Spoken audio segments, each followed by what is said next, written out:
Je vous propose pour terminer d'aller à Saint-Denis, une ville de banlieue.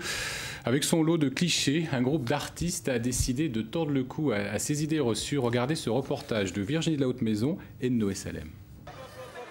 Chérie, tu m'écoutes, 5 kilos, 20 € là. Depuis le Moyen-Âge, le centre de Saint-Denis palpite autour de son marché, à 2 pas de la célèbre basilique. Le marché et son ambiance, croqués par des dessinateurs, mais aussi toutes sortes de lieux plus méconnus. Du magasin de produits exotiques à celui qui vend de la musique antillaise, en passant par la cour de la Légion d'honneur, Saint-Denis, c'est le brassage des époques, des styles et des populations.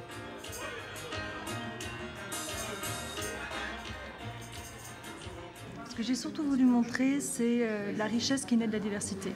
C'est qu'aucune personne en soi n'est suffisante, mais c'est le fait qu'elles soient toutes là rassemblées, chacune avec son mode d'expression, qui fait que ça contribue à donner le caractère d'une ville et puis du livre. J'aurais pu choisir de confier l'espèce de reportage, de carnet sensible à une seule personne. Et j'ai vraiment voulu qu'il y ait quelque chose d'un peu hétéroclite, un mélange des styles, un mélange des genres, à l'image de la ville.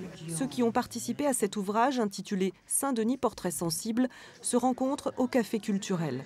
Les 3 retraitées slameuses côtoient les étudiantes en art graphique ou encore un comédien-poète. Chacun a participé à l'écriture de l'ouvrage avec sa propre sensibilité.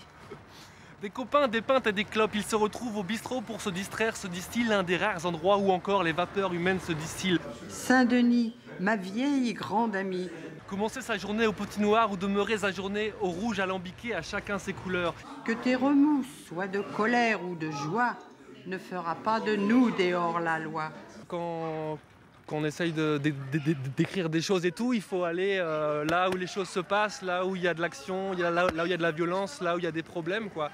Pour ça, c'est une excellente source d'inspiration. Plus de 30 auteurs ont ainsi investi la ville pour en livrer ce portrait subjectif. Une autre façon de découvrir Saint-Denis, loin des clichés, mais tout en sensibilité.